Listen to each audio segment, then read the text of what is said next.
Welcome, everybody, to Inside the Booth. Tonight we are doing the review, the Geek Talk Show, the best geek talk show here on the interwebs. So don't forget to share this with your friends right now. Go share, share. All right. Tonight, we've got a couple people with us and hopefully more to come in a little few minutes. Yes. Hello, everybody. I'm your host, Dan the Law.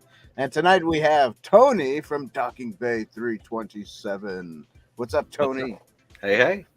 Glad to be here. All right. And we got a special guest. This is his second time on Inside the Booth altogether. His first time on the review channel. And you guys don't know him well, but his name is David. What's up, David? And he runs the Vader Reviews. So Vader Reviews is good. Go check it out. It's funny stuff. So we got Whitey Wicked Workshop in the back saying, "Hey, what's up? What's up?" Dave White was supposed to be on here, but he has a bad arm, and we will pray for him. Get well soon. Yes, and Uncle Mike is here. What's up, Uncle Mike? I know he posted that earlier, but hopefully he still sees it. All right, and there he is. He did see it. Okay. All right. So tonight we're talking about a bunch of stuff. Probably from Star Wars to Ghostbusters to Mario Brothers, Dungeons and Dragons, and more. And then whatever we feel like talking about, because that would be the more, right? That's it. That's it. And the random thoughts. What we do. The random thoughts. That's it. Tabitha is going to be a little late tonight. She is coming though. She said she is. So we will see when she gets here. And yeah, so has everybody seen? We'll just start off with the Mandalorian. Let's go into hyperspace, and then ludicrous speed. They've gone to plaid.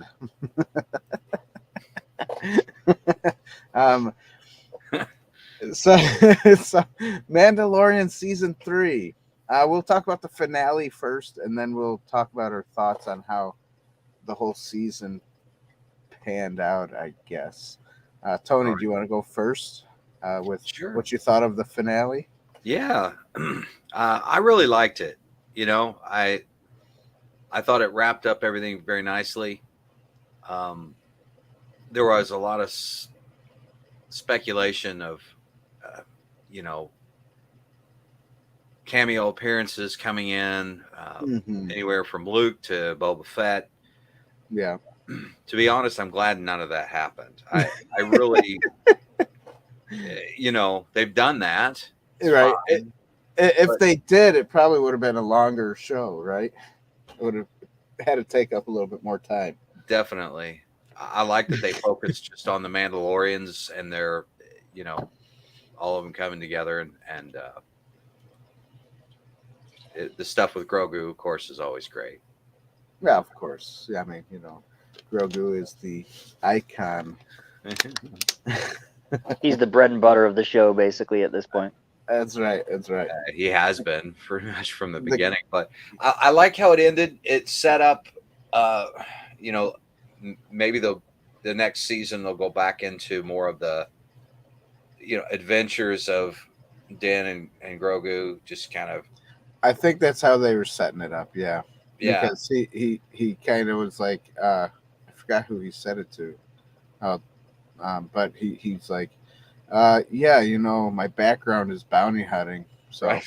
Yeah. if you need it was the rebel pilot dude. He's going to work for the New that's Republic. That's So it. it basically resets to season 1, except Grogu's going to be with him as he's a bounty hunter again. Right. Yeah. So- Teaching him the ways of the Mandalore at the same time. Yeah. I think it'll be fun. I like the connection that Grogu had with the mythosaur. That made sense. And it set up Bo-Katan, possibly her own spinoff show, which maybe not with that, but just overall, Mandalore. I'm sure they'll pop in a couple episodes. Din will fly out there to help them with something or whatever. But yeah, Right. All in all, I loved it. All right, David, what'd you think of the finale? Just the finale. It was trash. No, no, it wasn't trash. No. I didn't really like this season as a whole, Right. honestly. I really don't understand why they wasted a whole episode on Jack Black and Doc Brown. That especially like Celebrity. right at the end of the season, because it was like, we need to actually get to the point here, guys. But I actually liked the last 2 episodes pretty well, and but I did have issues with them. Right. Not trying to disparage anybody that enjoyed it. I like when people enjoy things, and I never try to say things like my point of view is right and everyone else who doesn't agree with me is wrong. It's just for me personally, a couple things were like, okay, the Mandalorians, they ran out of gas with their jetpacks chasing down a bat. How did this guy fly all the way up into space to get inside those spaceships? Right. It's like, how much gas do they have? Did they just forget to top off their tanks before they had extra little pints in their belts? Maybe they just weren't gassed up because they were caught off guard when the kid was captured by the bat. That's a possibility. Well, you know how it is when you leave the house, and sometimes you're on fumes, but you don't have time to stop. Yeah. I mean, I felt like they kind of wasted the potential of the whole army of Moff Gideon's thing. How it was like in the very scene they introduced them, it's like they're gone. That was. It's like, it might have been cool to see some force sensitive Gideons running around causing some trouble, and I don't know. I mean, that could standing have next made to each other, pointing at each other like the it's like, hey, it's you. I still kind of think the Gideon that they fought might have been a clone because he didn't have a mustache. Yeah. Oh yeah. So Gideon may have sent one of his clones in an armor suit to see, like, how well does this work? And he may have just been watching it. So then they may bring the clones and the real Gideon back in season 4, and it'll be like, mind blown. You were supposed to think he was gone, but he just keeps turning up like a bad penny.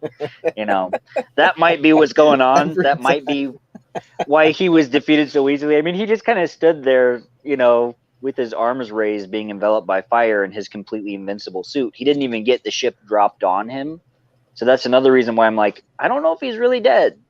Okay. He's just like, I have to mention this. standing there, Right. I have to mention this. When you heard Gideon walking, did you hear a certain sound from a different movie?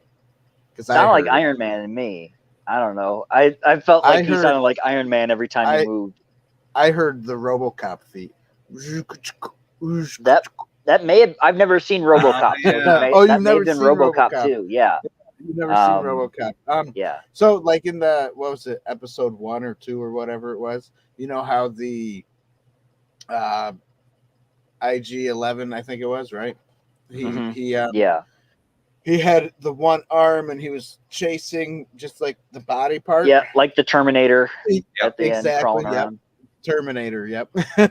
Yeah. So I was thinking somebody must like these older movies and they just put in the sound. Yeah, because every time they try to go to Coruscant, it's more like Blade Runner. than Coruscant. Yeah, right. Like with their trench coats and the popped collars and everything. So it's like this show does seem like it's like every other sci-fi thing but Star Wars. The show, it's like kept waiting for Captain Picard to show up and be like, "I'm a tired old man." He's a retired Imperial officer or something. He's like, "The Empire was right." That's funny. But yeah, Picard was good. I like Picard better than the Mando season this season, honestly. But I heard, not to get off topic, but I heard a lot of people liked Picard. It had its dumb parts. Don't get me wrong; it had some very dumb parts, but overall, it was pretty good. But don't know why. Yeah, with the Mando thing. Another thing I was a little bit like, it's like, so all this crap about the Darksaber, and then he just like broke it in 5 seconds. And it just kind of seemed like, were they trying to make a point that like the sword isn't important, it's who's ruling and how honorable they are? Because they did have Din go through his whole speech of like, my people value honor, not a trinket. Right. So maybe that's what they were trying to do, is kind of like make it less complicated in the future, so they can just have other people rule Mandalore without having to fight over a funky lightsaber. Maybe, I don't know. Yeah, I heard a few people talk about how it was just kind of a throwaway scene, and it really, with all the attention that's been put on that blade, like poof, in an instant it's gone, and then it's just moving on to the next scene. Yeah, I've heard people say it's like, get rid of the past, kill it if you have to, something Ryan like Johnson that. movie. Yeah, throw it over your shoulder. It's like, we don't need this. Ryan Johnson movie thing. Except Dave Filoni's working on this show, and he never wants to get rid of anything he's created, even if it makes sense thematically to kill it off. He's like, no, my characters and things have to live forever. That's kind of like how Dave Filoni rolls. So I'm surprised they got rid of the Darksaber, because they blew up the ship too. Season, like. Which I still think that was a mistake. I like Naboo starfighters, but the Razor Crest was much cooler. It was a cooler. And especially since he's going to go back to bounty hunting, like how is he going to keep his How's he going to raise his people? Yeah. He's going to, he doesn't have the Darksaber, so he can't cut their heads off and carry them in bags anymore. Right. Yeah. It's like, is he just going to go back to disintegrating everybody? Maybe, because that's the other thing in this season. His disintegrating rifle has just kind of disappeared. He doesn't have it anymore. Did he lose it somewhere? Because I was wondering. He never uses it. Yeah, he used it a bunch the first season, and then it just disappeared. Right. Yeah. I kind of wonder if they kind of realized, like, you know what, this one-shot, one-kill disintegration gun is kind of OP. So we need to get rid of that for him, so he can't blow up the dark troopers that Luke needs to chop up, because he could have just disintegrated them. Yep. in the season 2 finale, they couldn't stop the dark troopers, but if he had his disintegration gun, he probably could have. Right. I would think. So that's probably why he just magically didn't have it anymore, because plot reasons. Yeah. Basically. The plot. The show has to go on. The show must go on. You guys, unless Jack Black is in it. He was good in Mario, not in Mandalorian. I still just I hated the Pershing episode, but then when the Jack Black one happened, it was just like, come on, guys. I keep thinking like maybe this week it'll get better. Right. The only thing I liked about the Jack Black thing was all the rope, the droids. All the droids, the droid bar. Yeah. And then them fighting all the nostalgic droids from episode 1, so that was cool. I liked that part. Like I said, I think in a whole the season was bad, but there were bits and pieces that were cool that I would probably take from each. If I could edit them, I would just take the parts that I liked and throw away the rest. You know what I even think, honestly, I think those 2 like surprising Mando episodes that just kind of showed up and interrupted the Boba Fett show, I think they were probably from this season, honestly. Right. And then they were like, oh crap, we just we can't do Rangers of the New Republic anymore, we got to restructure. So they did Boba Fett in a hurry, They dusted off the old Josh Trank Boba Fett movie script, tried to turn it into a show, realized they didn't have enough, so they took a couple episodes from Mando, threw it in there. Then they took the Rangers of the New Republic stuff, shoved it into this season of Mando, and now I think they've ironed it out to where season 4 it'll be back to what it used to be. If I was to guess, I think that's probably what happened. Just that's probably why it was a little bit janky. What they already had filmed. You think that's what it was? Not reusing. I think they took the old script and turned the Josh Trank Boba Fett script into a show rather than a movie. And then it wasn't quite enough for a show because it was supposed to just be a short movie. So they grabbed a couple episodes of Mando, threw Baby Yoda and Mando into the finale of Boba Fett to try to have their Luke Skywalker moment. And then they were told to kind of fold Rangers of the New Republic into this season of Mando. I know they did that. Right. Yeah. So I think those two things are why Book of Boba Fett and Mando season 3 were a little bit kind of like hit or miss. But now that they've kind of stabilized it, I think season 4 will probably be a bit more in line with what seasons 1 and 2 were like, because they've kind of smoothed out the bump of deleting a whole character from Star Wars and having to scrap a whole show, basically. I think that's probably what happened. It could be. So really, talking about editing, if you just grab those two random Mando episodes that showed up in the middle of Book of Boba Fett and tagged them on the beginning of this season, I think it probably would be a fine season, really. I think that's the thing. It's like a long time ago, there were 26 episodes of TV.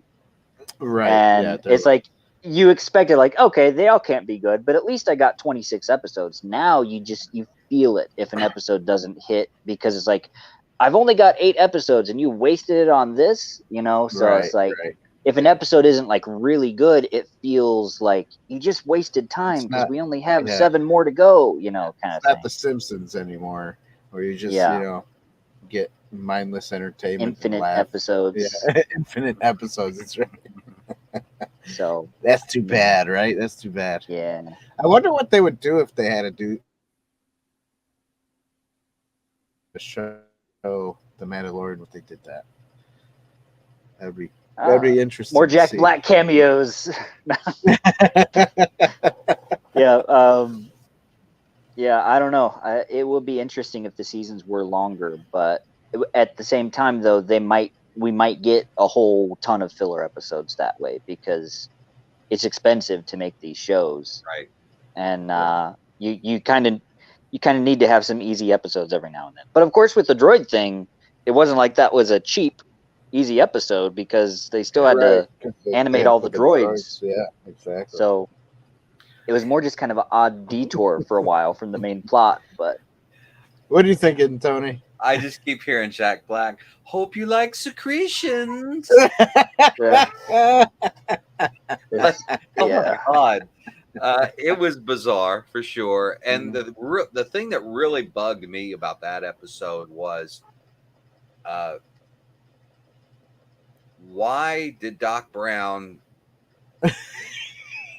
it doesn't make any sense why he would put those nanobots in some of the droids so they would start acting up, like throwing laundry around and just being a nuisance. It didn't connect.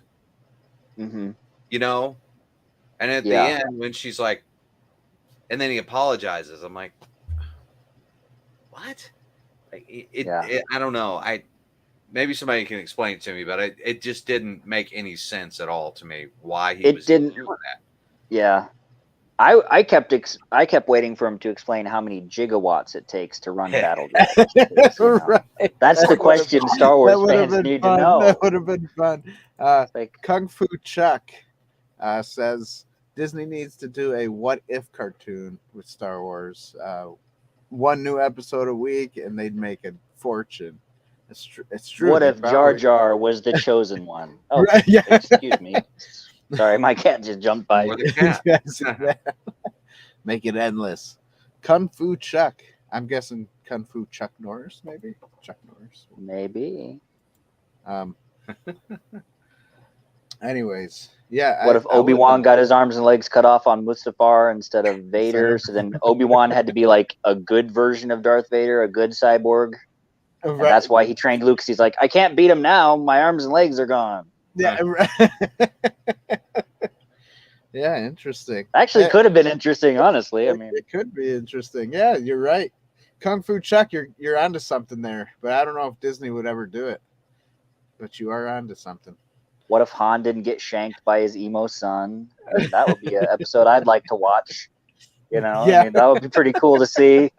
What if they all got on the Falcon together and actually had an adventure like we kind of wanted to see in episode 7? But you know, Right. What if Ben Solo was never redeemed? that there you know, go. yeah. He's But he staying had to evil. be redeemed by the powers of love, you know, to make the internet happy. Like everybody loved that plot line.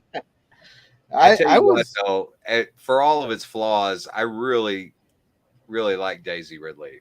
I loved the way she portrayed that character. she did a decent job. Yeah, I'm actually looking forward to the new movie with her in it. I think that'll be. Hopefully, I do think that I think real. the timing of the announcement could have been better, honestly. Because Right. it's like right in the middle of the season of Mando, their one thing that people seem to universally agree is good on Star Wars. The fan base is so fractured right now with it. Yeah. I think they should have waited until maybe after Ahsoka and after the Thrawn thing and after they've set up more about how the First Order happened, because like they kind of interrupted Mando with like, here's how the First Order happened, kids, you know, because everyone had complained that like, hey, you didn't tell us where they came from. So they've been trying to kind of explain how the First Order started. I think if they would have waited until they finished that and then said, hey guys, here's a new Rey movie, then a lot more people might have felt like, okay, now that the story's explained, it's been a few years, it doesn't sting as much when I think about the sequels. So maybe that would be a better idea. But like to be like right when their show is on hard times to be like, and more Rey, that stuff that a lot of people didn't like. You know, it's like I felt like it was kind of a bad business move. But I am curious if John Boyega is going to come back and if he's going to get to have a lightsaber, because that would be cool. Yeah, if they could redeem him, like kind of like they've done with oh my god, the Jar Jar guy. Yeah, Ahmed Best, how he got to come back as the Jedi. Yeah, that was like sweet redemption for him. So if we could do something like that for John Boyega, I think that would be really awesome. Yeah. Well, you think John Boyega would want to come back? That's the question. Because I know if they give him a redemptive arc, if he can wield the lightsaber like for real, I think. Also, has he gotten any work since Pacific Rim 2? Probably not, but he might come I know back for the money alone. You know, right? He might come back for the money. You're right, but I know he was talking trash about how they did the Star Wars and how they did his character. You know. Well, so did Mark Hamill. I mean, of course. Yeah. He's right, but then Mark Hamill turned and he was like, "Oh, never mind." No, he still doesn't agree with it, but no, you can tell. Yeah. And I think it's lessened the pain a little bit now that they made Luke cool again in the Mando show, and he was involved in that. I'm sure he would have liked to have played that version of Luke, but I think he feels a little bit more at peace about it because, like, well, at least people got to see Luke be a hero again. You know? Yeah. Right. Yeah. Agreed. All right, so Kung Fu Chuck says they also need to take some of these comics, like Vader hunting the Jedi, into a cartoon. While we're on the topic, take the Marvel comics and turn them into a series of cartoons. Every issue is an episode on its own. Yeah, that would be good. And Anonymous says, Dan, a big hello. Your guests hope eating Soylent Green and not the bugs. Yes. Hope you eating Soylent Green. Hey, Tabitha. Hello. I'm here. Greetings. Just in time, it seems, as you guys were talking about Mandalorian, and since I don't know diddly squat since season 2, should have just right on time. Baby Yoda is still there. That's pretty much all you got to know. Oh, okay. I mean, of course, Baby Yoda's I did hear about the whole Jack Black thing and yeah, all that. They didn't kill off Din, which I was happy about. There were rumors going around they were going to kill off Din, and I was happy that really? didn't happen. So an issue I had was they gave Grogu Din's first name instead of his last name, so it's Din Grogu now. I was curious if it worked like Bajorans, how it's like the Bajorans have the last name first, That's first what I name last understand. thing. Yeah.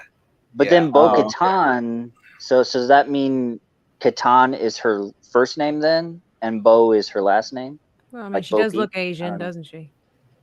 Bo-Katan? I don't know. Maybe. Yeah, with red That's- hair. That's what they do in the Asian culture, go by their last names first. But yeah, I was surprised when he was Din Grogu instead of Grogu Jaren. Right. It was, you could Well, say it was it little wasn't Din explained Djarin. to I don't us. know. It wasn't explained to us beforehand, right? That was. Yeah. Right. Yeah, she it just kind of wasn't. said it.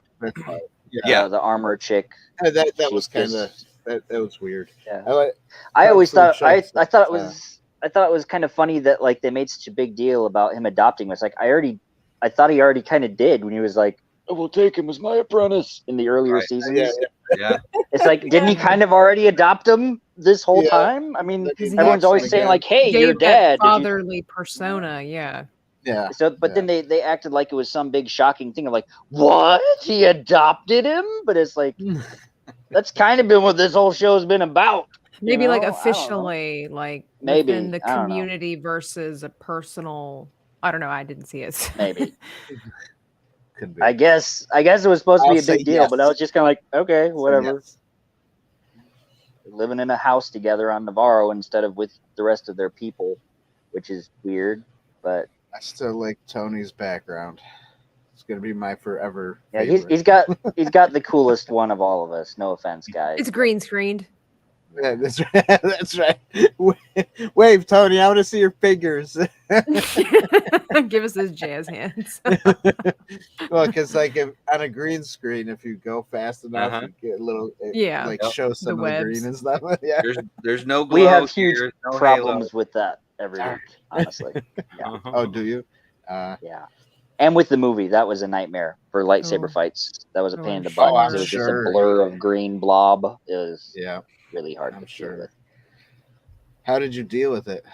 Since we're on. The I just had to do a crap load of feathering on the compositing, and Okay. and sometimes I had to cut out the arms, do a clean edit around the guy's head, and cut his arms out, and then composite his arms separately with masking to right. do a special mask just for the arms so they could move and not swoosh through Sounds and brutal. make a big mess.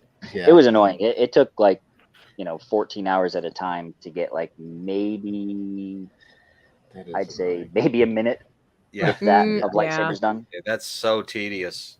It is. Yeah. It is. Rotoscoping is. Oh, I have my Yeah. fingernails pulled out. I think. Yeah. Yeah. Well, maybe not, but it's still pretty brutal. It is. It is. They're pretty much in the same vein. I have decided myself to return back to the basics and read the originals. And Oh, nice. I've So never read. you're Has reading it, huh? anybody ever read the actual books? No. I've read the Shakespeare version. Doesn't count. Not the normal books. So nobody here has actually read Star Wars? No, I haven't. I only watch things. I don't read. Wow, guys. I am a little bit shocked. I thought for sure somebody would have. I got a few books behind me just to make it look like I'm smart. You're a true YouTuber. You don't really know anything about it, but I've got it behind me, so that gives me nerd cred. That's right. That's right. I'm just going I to got one up nerd credit. everybody in a couple of weeks when I read through this now. And to be fair, I've read another one of George Lucas's books, the continuation of Willow, actually. And Martin says he read the books. all right. Hey, Martin. excellent. What's up, Martine. Martin? It's Martine. But Martine, what's up? George Bumper Chuck Lucas said isn't he the read best writer, honestly. He's not the best author. I did not want to get rid of that book because it was like, oh, George Lucas wrote it. It's a continuation of Willow. It was so dry and terrible to get through. I sure. had to just stop reading and give it to some other unsuspecting citizens. I'm really hoping that Star Wars is better than the Willow continuation. I will be bitterly disappointed if this is a dry read and we can only bank on the movies. Well, to his credit, George Lucas was a filmmaker, not a right. That's true. Right? Exactly. Right, yeah. Hopefully, he had somebody help him turn that into a novel. Yeah. Yeah. Right, so is that one book? Is that all first 3 episodes? Yeah, it is. Okay. It says it's got the trilogy on the front. I asked for this specifically for my birthday or for Christmas a couple of years ago. I loved the wrapping, and then within it also has really excellent images as well. And I love the way that this looks. I mean, look at that. I've got Mon Mothma, Admiral Akbar, the whole gang. Cool. This is a really cool looking book, and so it's not, as they say, it's not a real book unless it has pictures in it. So there we go. Right. That's right. I like what Dave said, Whitey said here. He goes, I read it while listening to the cassette tape. I will take that. I myself listen to audiobooks all of the time when I travel. And so while it doesn't technically count as reading, it kind of does, only because you know the entire book, even though you didn't read it. So right.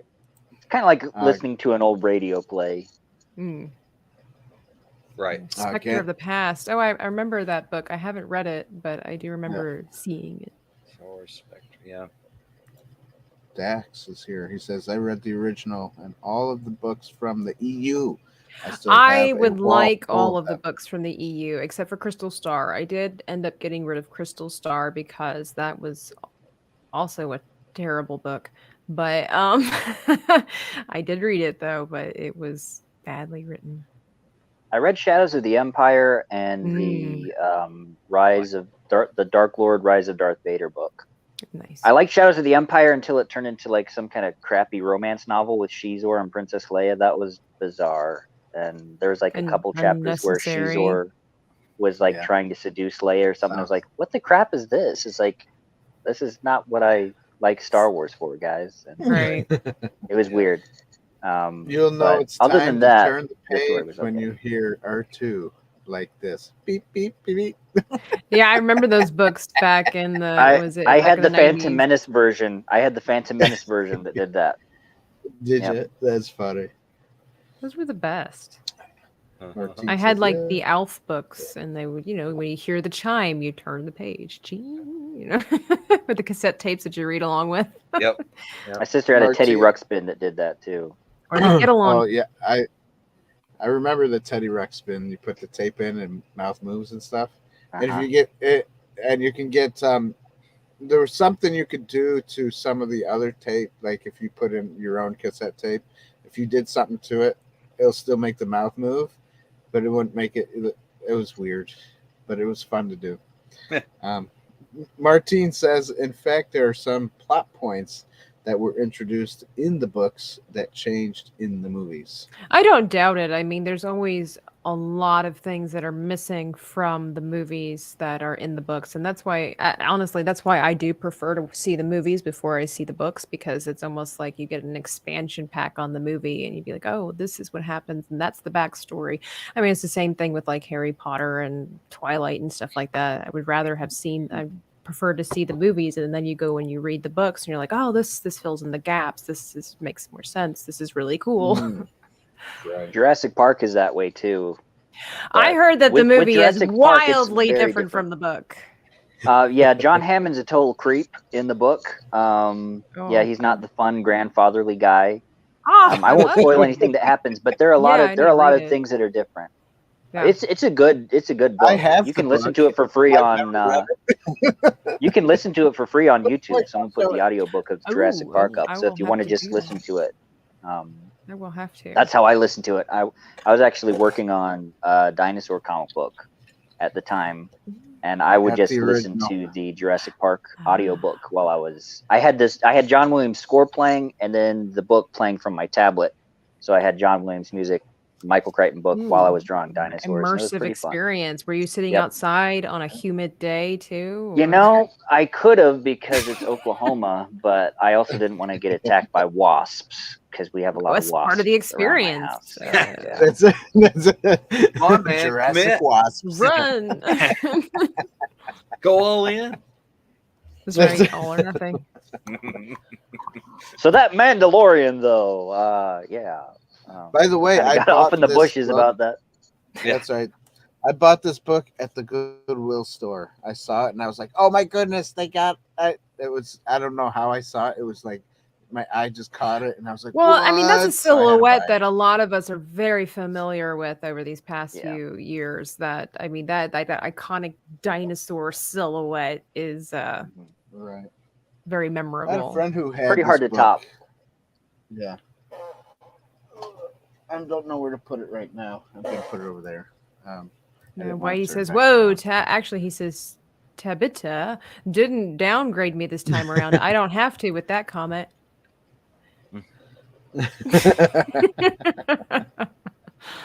Ah, Just my had to mom's say here. something, What's up, didn't you, Mom? Jay? Have to say something. In the Oh, book is that your of, mom? yeah, Sheila. What's up, Mom? How are you? Hey, Mom. Martine said something here. I'm trying to read it while I'm For talking at the same example, time. in the book of ROTJ, Return of the Jedi. Return of the Jedi, I'm not accustomed to acronyms for Star Right, Wars. That right, throws yeah. me off. Everybody just Does. always says the rest of it. So when the ghost of Obi-Wan explains to Luke the truth about Anakin, Obi-Wan took Luke to live with his Obi-Wan's brother. Oh, what? Owen wasn't Oh. Obi-Wan's brother. What? Oh, right. So Owen Lars In is the old Obi-Wan's brother. book. I remember hearing about that, and then it wasn't displayed that way in the film. Yeah, George Lucas always said in the past, he said, like, there are basically two worlds. There's my world, where it's the world of the films, and there's the world of the books, where people just kind of do whatever they want. So, and if I don't like it, I can just make whatever I want in my movies. And that's Not basically anymore. what. That's kind of how he expanded- thought of the books. Yeah, the expanded universe to me, like early on, one, I don't really care to read that much, but two, it was, fans even just kind of taking their ideas and making new stories on it, which is cool. I'm sure, and I've since learned a lot about those stories that sound really amazing. I'm sure they're good reads. I never read them because they didn't fit with the films necessarily. But It's kind of like a now fan they're film. bringing You have a lot to of that.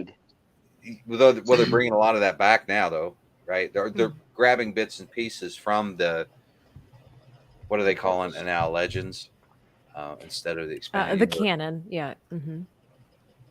But I will always think of him as canon. Well, I mean, like, Jedi is probably one of my favorite books after the movies. Jedi and following Cornhorn, and then there's like the Dark Sith, as Exar Kun, and it wasn't a book that focused on the Star Wars, or excuse me, on the Skywalker family. They were there, they were part of the story, but it focused primarily on Cornhorn, who was an adult who became one of Luke's students, but he also had a different job, and it eludes me what it was at the moment, but I believe his wife died and he was having visions of the past or something like that, and then he was being tempted by the dark side, and it was really great story, like I said, because the fact that it didn't focus on Luke and Leia, but they were there anyway to kind of help make us familiar. It's one of my personal favorites. I love that one. Cool. It's kind of what they did in some of the games too, like with the Jedi Outcast games. They had Kyle Katarn. Oh, Kyle Katarn! He was trained by Luke, but then he kind of gave up the Force because he was being tempted by the dark side because he wanted to avenge his dad's death.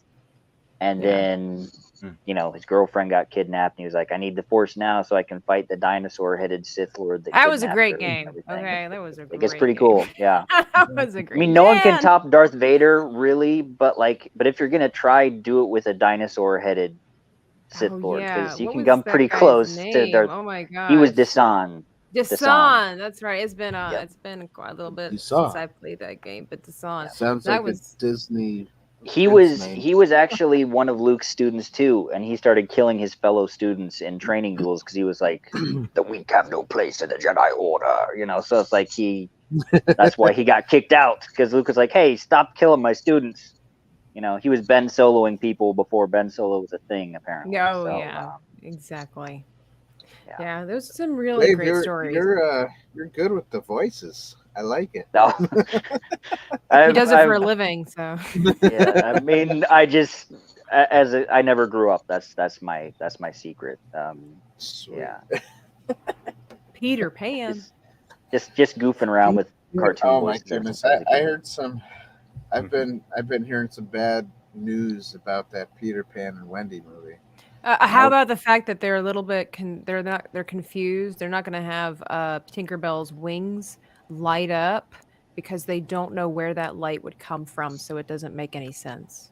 It's like it's a freaking fantasy movie. You got kids flying to an island where nobody ever grows up, and there's a crocodile who's only obsessed with one man. Yes, but making Tinkerbell's wings glow would be confusing. That's a bridge too far. I just I can only suspend my disbelief so far. Right? What about a lightning bug? Do they not know where that light comes from? Science. But it's a whole film or a whole story based on magic and fantasy. So I just don't understand why. If you want to take a scientific point of view, she could just have bioluminescence, like the worms that live in caves. I mean, there are mushrooms that have bioluminescence, jellyfish, deep sea creatures. Tinkerbell just has bioluminescence. There you go. See, science. Science wins.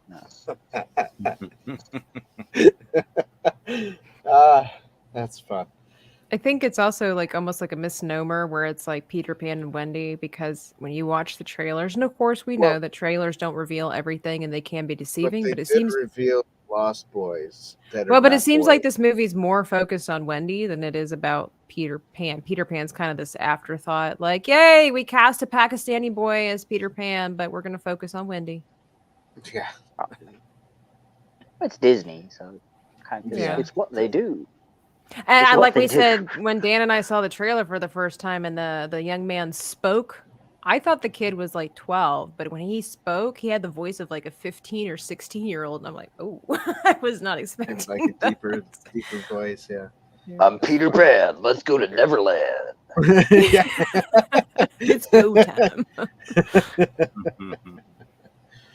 I just avoid the live action movies myself. I don't bother with them. That's why we've never even done trailer reactions for them, because it's like, I don't even care, Look at this. I like this one. The creators of Peter Pan should just ask James Cameron how Avatar sea creatures light up. Bioluminescence. Bioluminescence. Science. Fantasy. The answer is fantasy world. Anything goes. You could just say maybe pixie dust makes her glow because she's a pixie, not a human being. Maybe that's a good answer. What is pixie dust? There you go. It's dandruff, honestly. Right, yeah. She has a dry scalp. Fairy dandruff. So how come she needs Head and Shoulders? How come I've never understood this in Peter Pan and any of them. Like Tinkerbell flies around with pixie dust, right? And Captain Hook is still there. What if he gets the pixie dust? How come he can't fly? Because he doesn't have good thoughts. You have to have good thoughts. Think of a happy thought. And none of his thoughts are happy. Rainbows on kittens. Well, wouldn't this be a happy thought? My hand is back. You'd think for Captain Hook, killing Peter Pan would be a happy thought. I was going to say, but what is the definition of a happy thought? But I think you have to have some kind of moral stance. But it means maybe a true happy thought, not just something that makes you happy yourself. Right. Not a selfish happy thought. Yeah. Right. But in reality, Peter Pan is the bad guy. Hook is not. You know that, right? Because have you read the book, Dan? Steals little boys and one girl, and he traps them in this island called Neverland. And Captain Hook routinely murders those children, so how is he a good guy? Well, I guess he's not the good guy, but still. Logic, my boy. The Use bad it. guy versus the bad guy. Oh, excuse me, right. the bad guy versus the even badder guy. Who is There you who? go, You'll have that's to watch to find out. Now, see, that would have been the trailer. That would have made a difference. Right. Get Vin Diesel to play him. He'll be like Riddick with a little dagger, and it's like you need a monster to kill another monster. That's right. That'd be an interesting twist. Because it's all about family. It would be awesome. Oh man, Peter Pan 5. Yeah. See, they could make like 10 of them, and it would be great. They could make 10 of them, and I don't know about that. They'd make 10 of them at least. That is a fact. Did you read that? Tab of that? Well, he did live in Neverland, so He did. There was so much said about Michael Jackson. I don't know what to believe, so I'm just gonna leave that topic where it lies. Yeah. An island full of little boys. Oh boy. Yeah. We've gone down a bad path. So anyway, The Mandalorian. Yeah. The Mandalorian. Well, it happened. And that's Happened, That's right. and I think about we're all done. I can say. I think we're done about- talking about it. Yeah. The Mandalorian. Yep. I will say, Moff Gideon's suit was really cool. I was reminded digging me his Darth of Vader Batman Mandalorian outfit. Yeah. I He had was like the thinking Darth Batman, Maul but horns on his helmet. Mm-hmm. So Oh. those were the horns some of like reason the I Darth just thought Maul too. followers from Mandalore. Yep. Oh, really? Which the Okay. armor has those on her helmet too, which is kind of weird.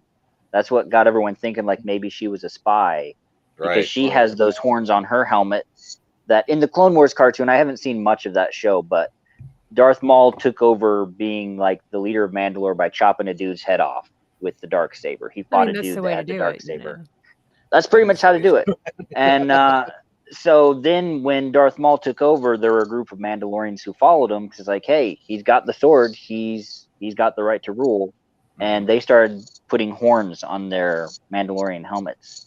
And that's what Moff Gideon was wearing. But the armor also has Darth Maul horns on her helmet too. I'm just gonna throw this out there though. You're a pretty terrible spy if you're gonna be that blatant about it, Yeah. right? That's it. Unless they don't know what those horns mean. Oh, come on! Somebody's got to know. They all travel the universe. They all live on a moon of Concordia. They don't really know anything. Except They all have access to the internet and Wikipedia, so somebody would know. Maybe the Empire censored the internet, and they were like, "You're only allowed to watch Empire-approved YouTube, so we're not going to tell you anything about Darth Maul." Always a Oh, possibility. man.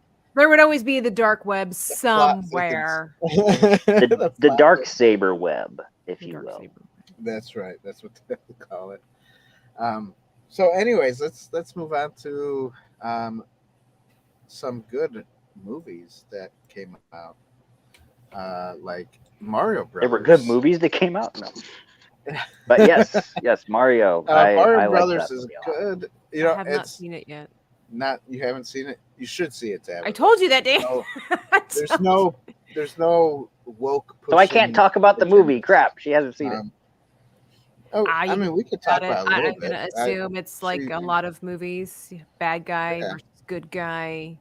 Bowser sings a song because he's voiced by Jack Black, so of course I never heard he that sings song a again. I thought it was funny, but like not as great as everyone else seems to be acting like. Right. I feel like if anyone other than Jack Black sang that song, they'd act like this is kind of stupid. Let's be honest. I did hear that it wasn't planned. That he made it up off the top forward. of his head like he usually does. And so my I gotta Jack ask Black's first, gonna Tony, get are Black. you like me? Have you not seen it? I have not seen it. Okay, He all hasn't right. seen it. Yeah. I enjoyed the movie, but at the same time, the reasonings why I enjoyed the movie were not because of the plot. I'll tell you that. Okay. Because I almost fell asleep in the middle of the movie. It was kind of so clearly he loved it. Loved it. Clearly he Loved And then loved I was it. 10 out of 10 would recommend if you're in need of a nap. I actually stayed awake and But I I liked did- it. Well, I think because I don't know, I was tired the day we went and watched it. Anyways, I enjoyed all the animation and stuff, and I enjoyed that they didn't push like a woke agenda. So it was- I heard that was there nice. was some people on the fence about why this movie was so good. again, I haven't seen it, but just hearing the whispers in the wind, a lot of people were singing its praises, right, because of nostalgia.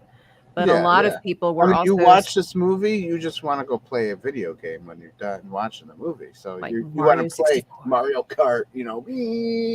But then, on the other hand, a lot of people were singing its praises simply because there was, in their opinion, there was no wokeism in it. So it's kind of sad if the only reason that a lot of people enjoyed this movie was because they're, like Dan was saying, was it because not so much for the plot, or was it simply because it was not like a child, a family-friendly movie? I think one of the things, I can't speak for everybody, but for me, what I enjoyed about it was the fact that there was a clear love for the source material in the movie. There were so many references to the entire Mario franchise from the beginning all the way. I mean, even references to the crappy old Super Mario Brothers Super Show. They went deep with everything in this movie. That was good. And it's like, if you have ever played or even heard of Mario since the 1980s, you're going to get some kind of reference out of this show. And it just told a sweet story about friendship and family. And Mario and Luigi actually were brothers who cared about each other. There wasn't like the Luigi's like, I hate Mario because I've always been in his shadow. And they didn't do the typical like kids movie thing of Mario is a big fraud and he's a big jerk. And at some point in the movie, all of his friends in the Mushroom Kingdom find out he's a liar. He has to go off and have his little sad moment. And then he comes back and says, I'm sorry, guys. I really needed you all along. And then they all team up and win in the end. None of that crap is there. It's just it's just a Mario plot. If you've played Mario games, you know the story. Yep, exactly. But it's fun to watch, and the animation. I did hear also that this was a video game as a movie, not as much a movie about a video game. Right. It's kind of like what I kind of have wished they would do with the video game adaptation. Ever since they started making video game adaptations, which is just make the characters look how they should look and have them do what they do in the game. It's not that hard. And it's kind of like what made the early Marvel work, how like Iron Man was just Iron Man. They took him off the page and put him on the screen. And so that's kind of like what they did with Mario. And it's like, if you don't like Nintendo games, you might not like it. But if you're a Nintendo fan, I'd be willing to bet you'll probably have a little bit of fun with it. Yeah, it looks fun. And let me just say, Chris Pratt's voice, he did a good job. You remember when we watched the trailer, we were like, I don't know. Mushroom Kingdom. I'm still on the fence. He doesn't sound like that in the movie. It's odd. Still on the fence. He is good. See it. Yeah, he doesn't have the odd stilted sound that he had in the trailer. I don't know what was going on that trailer, but they took like the worst line read and said, that's how we need to advertise this. I don't know if they were hedging their bets. Like people would like, hey, let's put a crappy line read in the trailer. Then people will come to the movie and be like, hey, it wasn't that bad. I actually kind of like this. I don't know. It would actually be a brilliant marketing ploy to do that. Cause controversy about a beloved character so people will flood to the theaters to see if it's true, if it's worth the time. Because both lovers and haters will all flock, and the curious will all flock to see what is going on. Which makes me wonder, did they just render a terrible looking Sonic just for the trailer and he never looked like that just so they could pretend they fixed it for the movie? Because I don't know, because wasn't it like a whole nother redesigned, year? But still a whole nother year to like redesign and re-render every single shot of the movie practically, because Sonic's all through that movie. I'm still curious if they really fixed the movie or if they just kind of generated. You never can tell with the Hollywood crowd these days. I think it would be brilliant if they did do something like that, where it's like, let's make it look bad on purpose so we can fix it and get everyone on our side. Or like I said, that way, because again, with wokeism and things like this, we're being pulled this way and that way with our entertainment and whatnot. The best way to get because so many people are boycotting this and I won't see that on both sides of the schism here. And so if you take a beloved character and cause just a little bit of curious controversy, nothing much, then that means that everybody's going to go see this film just to prove a point. Yeah. And your I life will be wouldn't doubt that empty that's on without me. purpose. I wouldn't Right, doubt that that's yeah. on purpose. I think it's brilliant if that's the case. A very brilliant marketing strategy. That's Everybody true. needs a little controversy. Right, Looks like a that's- job for me. Because your life will be empty without me. Without me. So, Tabitha, I'm never gonna see D&D. What did you think of that movie? Oh, first I gotta ask, why not? Because I never was into it. I don't like it, and I'll never Oh. watch it. So Are you one of those conspiracy theorists about D&D as well? probably. Probably. To you, probably. Well, I mean, I grew up like that. D&D was bad. It was like the Ouija board. It summoned Satan, and then you got older and you looked at the game and you realized this is just a role-playing game. It can be whatever you want. You can literally have the characters be at Starbucks and go on an adventure in Starbucks. But yeah, I've never played before. Always been curious about it though, since I love fantasy. And I did go see the movie last weekend with my brother, and I don't really know anything about Dungeons and Dragons as far as any original characters and this, that, and the third. I just know, there's that 20-sided die, characters have stats and all this kind of stuff. And so going into the movie, I just was hoping for a fun fantasy film, and that is exactly what I got. I wasn't sure how I would enjoy Chris Pine in a fantasy film, but he was super fun. This is one of the few movies that I've seen in a long time where it was just good old-fashioned fun entertainment without feeling the pressure of, I hate to keep using these buzzwords, but of an agenda of some kind, which is kind of ironic given the fact that I wrote a tweet about this because I was actually pretty upset after I saw the movie. I was ecstatic about it, wanted to go see it immediately again. I just loved it that much. But I was like, where is the woke crowd when it comes to movies that actually fit all the check boxes? Because if you really wanted to go that route and search for things, I was like, this movie, it had your diversity hires, it had biracial representation, you had strong female leads, you had feminism in here, you had your homosexual representation, you had your bad guy white guy, your idiot white guys, like all the stuff that people are screaming that we need, want, should be in the movies. And I say we loosely, but a lot of different people. And it's like, this movie came out and it wasn't like it was in your face, this stuff.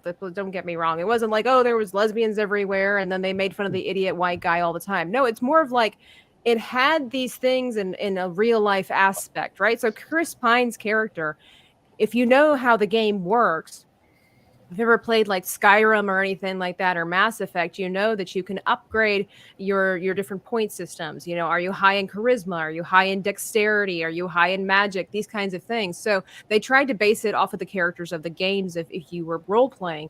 And so his character is only high in charisma. That's it. So he couldn't really fight. He was clever because he could talk his way out of any situation, but that's all he was good for. So in a way, he had to use his charm to make himself look stupid because he was actually really clever, right? Just because that was the only stats he had. While as everybody else, this one was a mage, so they were high in magic. This one was, a kick butt warrior because she was a warrior, but she wasn't really that smart per se, but she was awesome at fighting. So you have all these elements there that are just normal. Right. And when I say that there's things like feminism in there, all I mean is like Michelle Rodriguez did a phenomenal job. She's basically Drax from Guardians of the Galaxy in Dungeons and Dragons. She was awesome. But apparently some people told her that she shouldn't shave her armpits for the role to really give it that, because she was like this down and dirty, grungy kind of warrior person. So she decided not to. And any chance she got, she would lift her arms when the camera was on her so you could see that she had airy armpits, which honestly, I didn't even see it. But it's that, if you will, is your call to feminism. They didn't force her to be some hot, gorgeous babe warrior with nearly nothing on, right? But nobody talked about Dungeons and Dragons. It was just kind of quiet. And that's why it just shows to me that this woke agenda, pushing this stuff in our films, is just utter nonsense.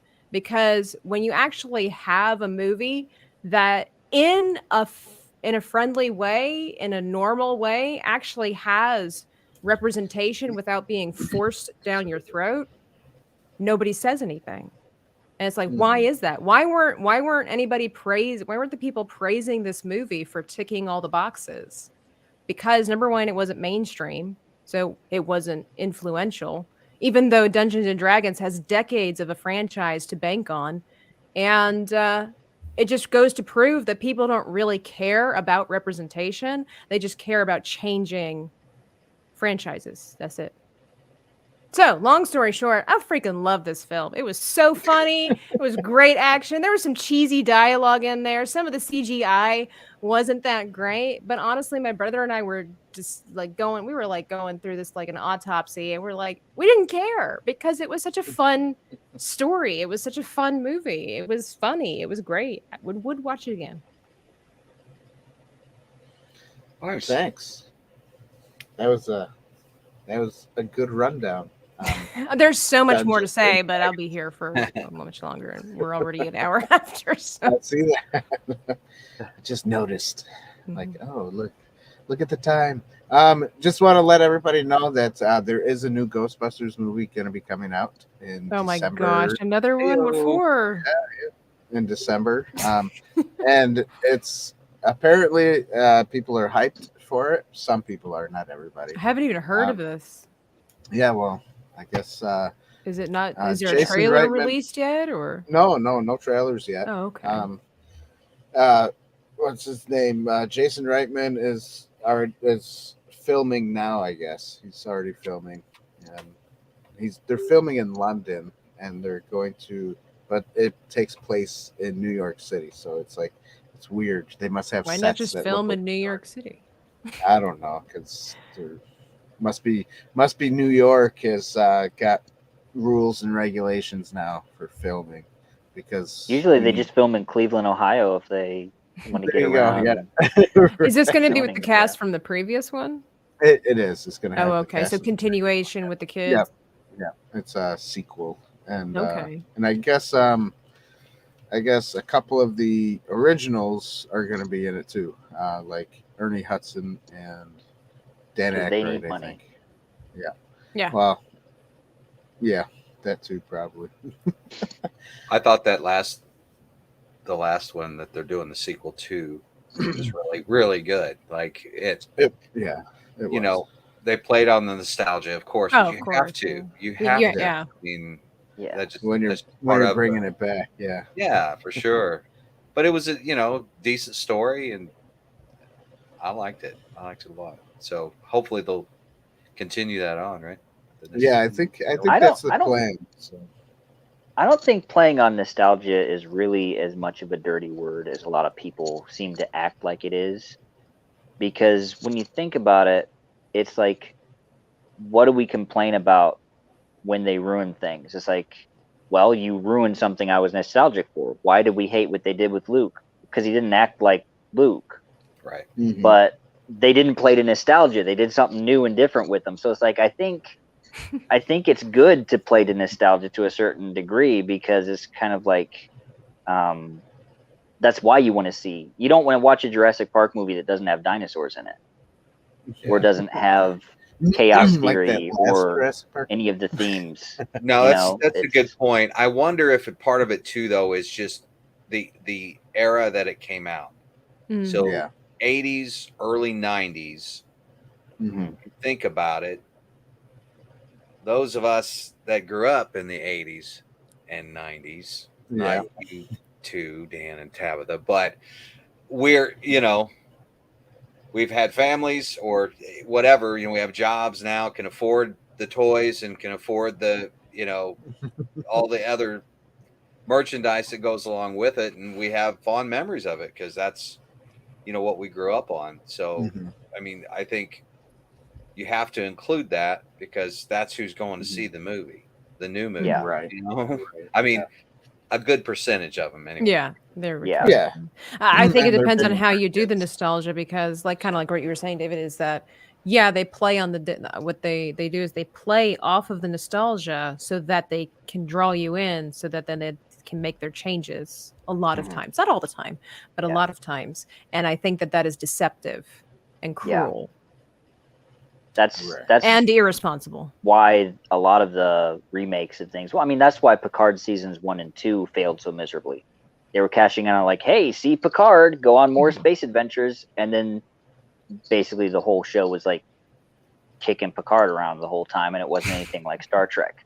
So it was like, you know, they were banking on the name. It always seems like it's about just getting a name. Like, what name can we buy, and then we'll tell whatever story we want to tell with it, if it flies in the face of established continuity or not.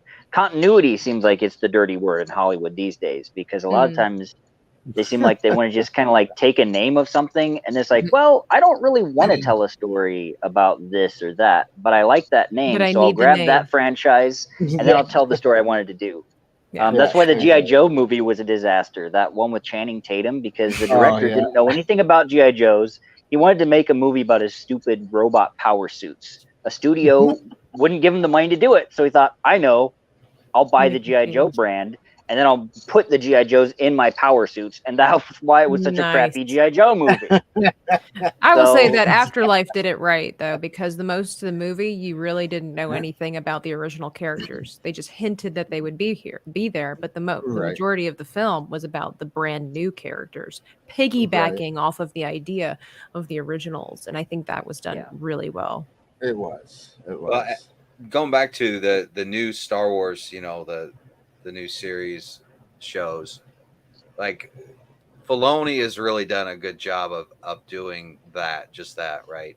Telling a new story, but in that universe. You still believe that Mandalorian is in Star Wars, right? And it's a lot of times it's just from the look of it. Right. As a prop builder, you know, one of the wonderful things about Star Wars is the grunginess of it, the lived-in universe, the used universe.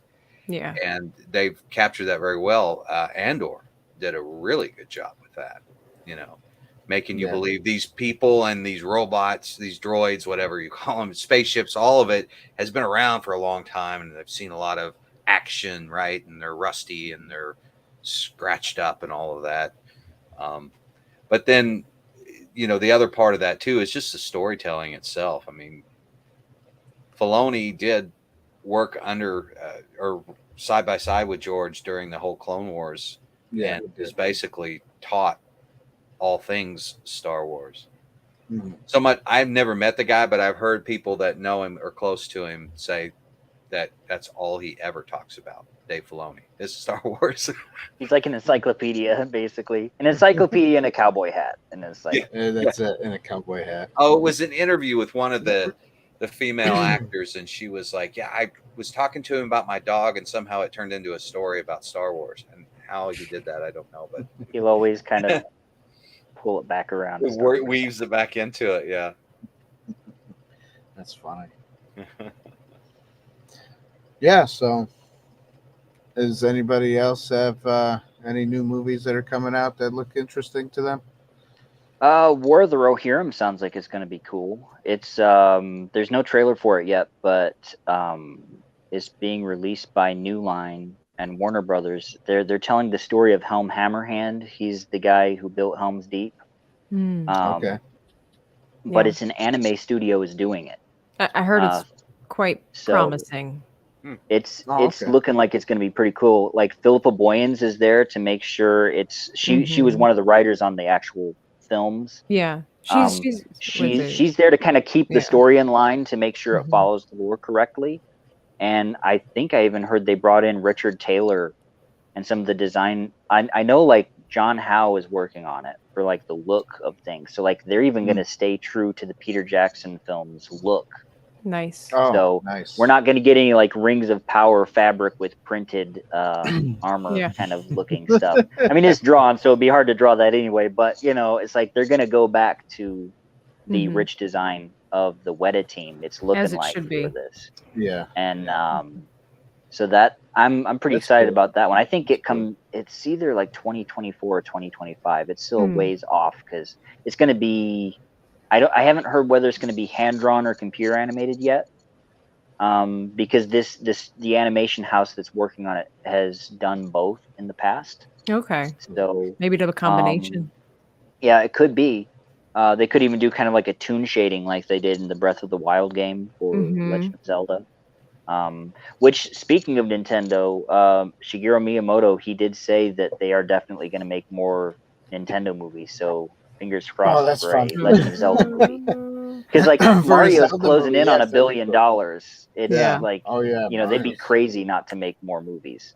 I So I'm kind of hoping would for a Star love. Fox movie myself. Oh, a Star but- Fox would be really cool. Star Fox would be Yeah. cool. Yeah. That would be really cool. Do a barrel roll. Yeah. Yep, it's like Top Gun and the old Disney Robin Hood mixed together. Yeah. Yeah. Exactly. Can't get much better than that. Nah. That's right. Tony, what have you heard of any movies coming out lately? I'm trying to think. No. Yeah, no, I'm like Tony. I'm like, not really. We are in kind of a I weird did dead see- zone. Yeah, I did see a commercial for a movie called Sisu, something like that. Oh, It's like yeah. a World War One type movie, but it's Oh, is it like the one with the dog and the Russian it's the one with guy the or dog, whatever? and it's directed by the guy who did John Wick, and it's supposed to be like a John Wick World War Oh, One. the Nazi Oh, cowboy yeah, movie. Yeah. And so Yeah. Mm-hmm. so that looks. They're making that looks a decent. I'll making probably a watch new Stargate show Ugh. over at Amazon. So I who hope knows it whether fails that'll be good or miserably. not. I hope it doesn't even make it Um, to the stream. Hope it just They dies. were for a while they were working on trying to make an actual sequel with James Spader and Kurt Russell, but it fell through apparently. Good. I hope it does the which, same thing. Nobody so- needs a reboot of SG1. Nobody. Gondor needs no king. Gondor has no king. All that. We don't need. We a don't need no brand- stinking reboot. We don't need a reboot. Best shows for fantasy and sci-fi. There's no reason. Why would you want to reboot something that's good? I don't understand this at all. If they want to Jaffa could look a continue, little cooler, at least. but could that be takes one away from the benefit. magic of the era. I think it's disrespectful personally. And so it's like, if you want to continue making Stargate, then go ahead and make trash if you want to. That's fine. But don't spit on whatever else was already made. Why would you want to recast Samantha Carter? Why would you want to recast Colonel O'Neill? If they all did a great job and we all love them for what they did back then, why would we want to be like kicking them to the curb and redo it? Hey, And let's make redo it it, yeah. better. There is a plus side. If they did bring back the originals, they could have Last Jedi'd, Samantha Carter. So The it's only like, thing that at least would they make- didn't bring them back old to be like, hey, let's just shank your character out of nowhere and like have some new person who didn't earn anything suddenly be smarter than Sam Carter because hey, they're the new character. At least they haven't done that. We don't need a new True. Stargate SG1. It's fine if they want to make another Stargate because the universe did so well. Just let's. I heard they're Sleeping going Dogs back to like the very beginning. Like they're going back to like basically retell the first movie, I think. And then they're going to build out from there. And they may even be trying to take it in the direction that the filmmakers were originally intending. Well, if they because wanted the to do an TV show alternate branched universe, then kind of like in the TV show where they were in other dimensions and universes and stuff like that, that's fine. But then Because call even it the something TV show doesn't really line up with the movies very well. I mean, well, the you only whole had the idea one and of because Ra he wasn't like a little snake in some guy's stomach in right the the movie. Guau. He was more like the Typical Martian. he looked creation. more like an evil what are the guys, Thor, Oh yeah, the darn. little gray aliens. Yeah. I can't remember what they're called. I can't but remember what they're Thor called and those either. guys. He Yeah. looked more like an evil one of those. The Yeah. scroll. And it was more like the what? The scrolls. No, the species. What it was? It wasn't called Scrolls.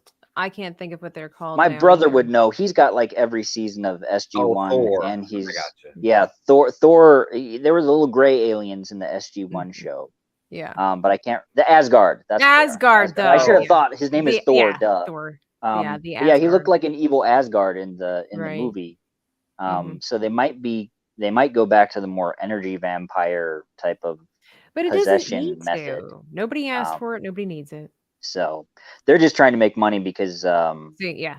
They And lost that's where a the problem crap load of is. money on Rings of Power. Rings of apparently. Power. So I was watching a snippet of an interview with George Lucas the other day from years ago, and he was like, that's the problem. He's like, nobody's trying to create interesting stories anymore. They're just basically trying to create content and all this kind of stuff. And he's like, that's what's wrong with Hollywood, is they're not trying to create interesting stories. It's like, yeah, pretty much. Pretty much. Yeah. Yeah, it would be cool if people would kind of start branching out and making stuff. That's why I know. You mean have an original basically- idea? I know, right? Basically nobody talked about the movie, and the review that we did on the Vader channel pretty much got hardly any views, but like the 65 movie with Adam Driver it's like spaceman who fights dinosaurs. I enjoyed the movie, but like basically no one talked about it, but it wasn't an established franchise, so nobody came to it. You know, it's like the theater was almost completely empty. Well, I when don't know. My family and me went to see it. I don't know. Part of it is marketing. Part of it is back to what you said, Tabitha, a good story, right? George Lucas, you know, he basically paid for the second and third films himself,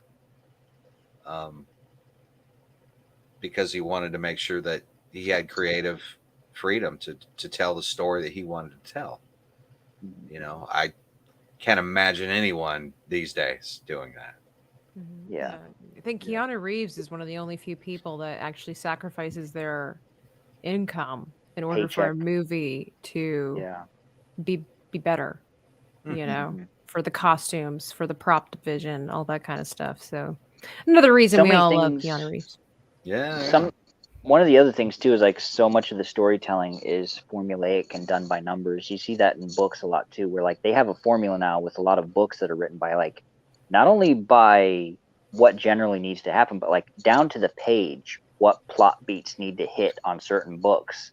So you basically have this skeleton you have to write to. You know like what? by page this should have happened in your story. And it's like that's why everything feels the same. It's what? Nashville. Hollywood is becoming Nashville. The country music scene, that's all it is. Yeah. It's paint by numbers. Yeah.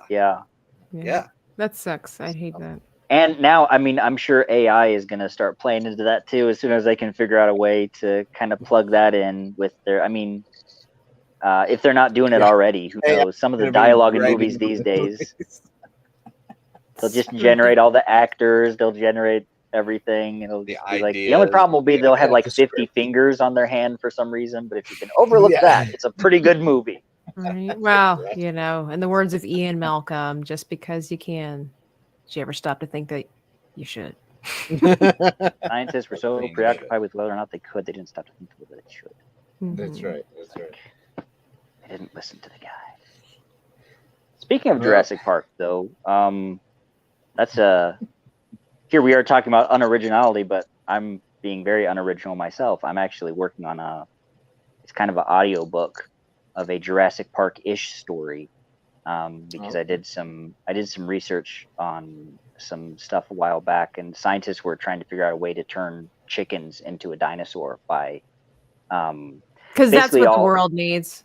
Well, why not? I like dinosaurs. I'd buy a dinosaur if I could get one. But a big chicken. basically, animals they all seem to have like this kind of base code of things when you look at their DNA, and you can turn features on and off and on and off. Chickens have feathers because they have feathers turned on instead of fur or scales. But you can go in when the embryo is developing and turn scales on instead of feathers. You can turn a mouth with teeth on instead of a beak. Through genetic testing, they're really like playing around with this stuff. So I had an idea for a story of like, okay, well, maybe I can't write a Jurassic Park story because that IP is taken, but I can write a story about genetic manipulation and dinosaur-like things. Dinosaur chickens? Actually, it's a lot of fun because, well, my thought was like, okay, if they can do it with a chicken, what if they did it with something dangerous like a cassowary? Cassowaries are 6 feet tall, and they can like unzip a guy from his collarbone to his groin with one kick. So like you do the dino chicken thing to a cassowary, what do you got? You basically have a velociraptor, you know. So the potential for creepy storytelling is actually pretty high with with a story Sounds like a that, Stephen so, King novel to me. it's Dinosaur. not too creepy. I'm actually going more into the science of it and how they did it. I'm recording it in audiobook form because I don't like to type and I'm bad at spelling. So I'm just making an audiobook instead. And then after you do that, send it to AI so they'll type it out for you. Hey, I could do that, I guess, but we're gonna post it eventually. I'm just kind of it's fun just kind of writing it off the top of my head with some research papers on the side so I can talk intelligently about things as I'm just talking about. I've done a lot of research on zoos and all that kind of stuff. They're not trying to make an animal park. That's another thing that's different than Jurassic Park. He's just trying to make like an ecosystem of dinosaurs. But I wish more people would just be like, hey, this interests me. I'm going to write a stupid story about it because I'd like to see what people would come up with that way. It's not going to be like the most original story in the world, but I think it's going to be kind of fun when it's done. And I wish more people would take that approach, the classic ILM thing, because if you watch the behind the scenes features on Star Wars and stuff, the common thread is they're always like, wouldn't it be neat if this happened? So it's like we need a lot more wouldn't it be neat in storytelling where they're like, maybe this doesn't follow like plot diagrams from Hollywood of what's supposed to happen in the story, but it would be cool because Han flying down the throat of a giant worm in an asteroid by accident, that's not like any paint by numbers plot thing, but it was a cool moment when they realized they were inside of the exogorth and it tried to swallow them as they were flying out of there. It was cool. I think that's why Empire Strikes Back was so special, was because they just did ridiculous crap just because it's like, hey, let's have him meet a frog wizard. That would be cool. Why not? You know, it's like, let's have him ride like a two-legged furry camel flamingo. You know, that would be pretty cool. Tauntauns are ridiculous creatures when you look at them, but they work inside of Star Wars. And it was just because wouldn't it be neat if they did that? We need a lot more wouldn't it be neat in movies, I think. Yeah. Back then, there wasn't a whole lot of outside influence either, though. Right. Yeah. Those ILM documentaries, it was a couple dozen people coming up with all of that. And Ralph McQuarrie drew most of it initially that they're still using to this day. Yeah.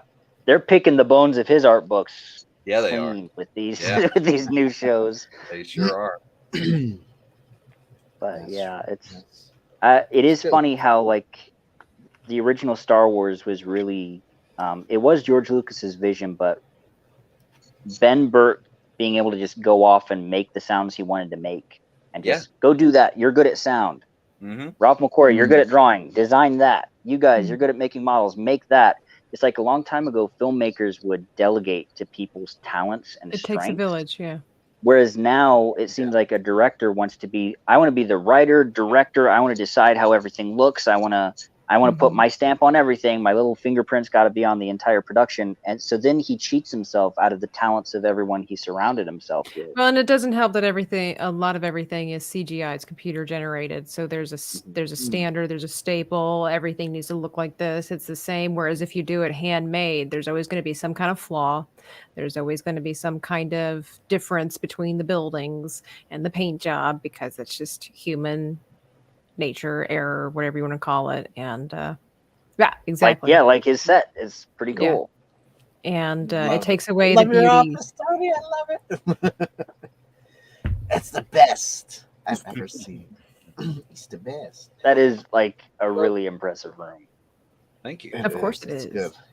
Good. David, you should go check out his channel, Bay 327. Okay. He's got pretty much description from the beginning. Box. Yeah, it is in the description below. That's right. I'll check it out definitely because I love seeing people put together Star Wars themed props. And he puts all that. It's not just what you see. It's also wow. What you I thought it was just like back behind you. That's cool. I didn't know it's all the way. It's all the way around the whole room.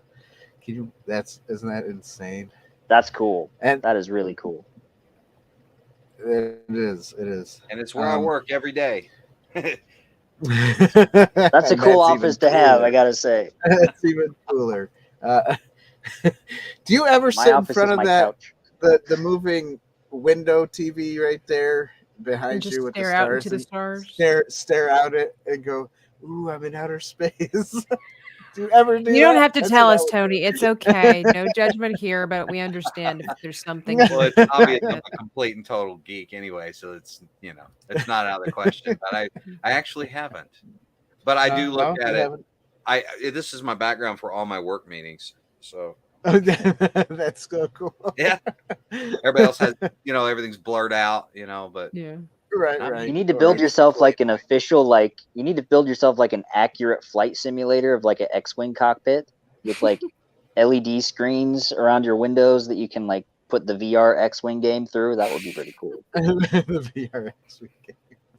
I like it. Sweet. They made one for the PS4 and it looks really good, but if you were inside an actual cockpit and you had space surrounding you fighting TIE fighters, that would be the ultimate dork experience, I would think. Totally, yeah. I did see a post on Facebook where somebody did something very close to that. It's amazing. Yeah, you should have some TIE fighters zooming by in your window down there. I am going to add some like random stuff. Oh, Luke's hand floating in space. Like, that'd be his hand. great. Funny. That'd be great. Have a frozen xenomorph just kind of tumble by every once in a while. Grogu, slide off. Slides off. Yeah. That would be really I cool. keep wondering, when is Grogu going to learn how to talk? He's 50. Yoda was a Jedi Master by the time he was 100. So Well, maybe he's mute. how long does it take? No, because he's always making his like wah, wah, noises all the time. So he can make noises, but mute people make noises. They just don't know how he to could talk, he might be mute. he knows enough to know what a no and yes button means. I was glad they got rid of that robot. We didn't say he was deaf. We said he might be mute. So,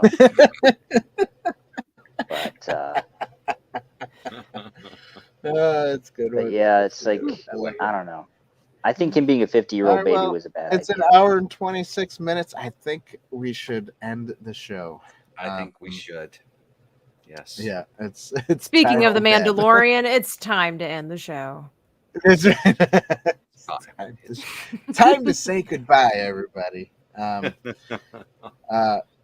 so if you like what we do, don't forget to vanquish the like button, subscribe to the channel, and ding the bell for more notifications. You know how to do all that stuff. And then if you like what we do here, support the channel by going to the Patreon page and becoming a member for only $1 a month. And also we have merchandise. Go to the merch store, go in the description box below. We got a bunch of stuff there. You can follow us on different social medias. Another good way is to share this and watch our stuff. And when you do that, we will become monetized, hopefully shortly here within the next 4 months, probably. Watch the videos. 12. Yes, watch the stuff. Watch the video. Watch our stuff. Right. Watch the video. I have security cameras that watch my stuff. We would much rather if you watch our videos. You know. I'm getting tired, everybody. Did you guys include our YouTube links? Of course. Yes. Yes. Be sure to check out our guests and their everyone's YouTube channels. They've got a lot of cool Star Wars stuff. Thanks. And the people that were not here still are in the description below. But we plan to remove them immediately following the show because if you don't make because if they don't have the commitment to show up, they don't get the. We don't care if your arm's falling off. That's right. Promises made, promises kept. You don't need your arm to talk, dude. You should have been. Right. I don't know. Whitey might need his arms to talk. Yeah, I think he is pretty animated. He is pretty animated. Yeah. Macedonian blood.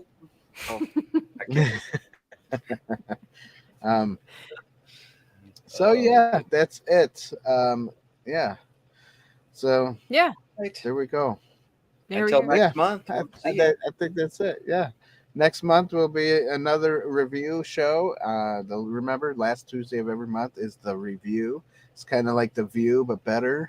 And can I be Whoopi Goldberg? Sure. Yeah. I don't have dreadlocks. And if you want to be, I mean, Well, he brought you up the know, view, so you know. right. In our minds, we're And the then- best ever. That's right. That's right. And don't forget, Inside the Booth is always every Tuesday and every Sunday at 9 p.m. Eastern Standard Time. That's I'll right. tell you so that you can remember. That's what I'll say. But you don't have to remember if you click that bell. So thank you Yeah, guys for hanging that's out with right. us. We appreciate you as always. Bye, guys. Goodbye. And I guess this 8-second ready, I got to click it fast, right? Just... Click.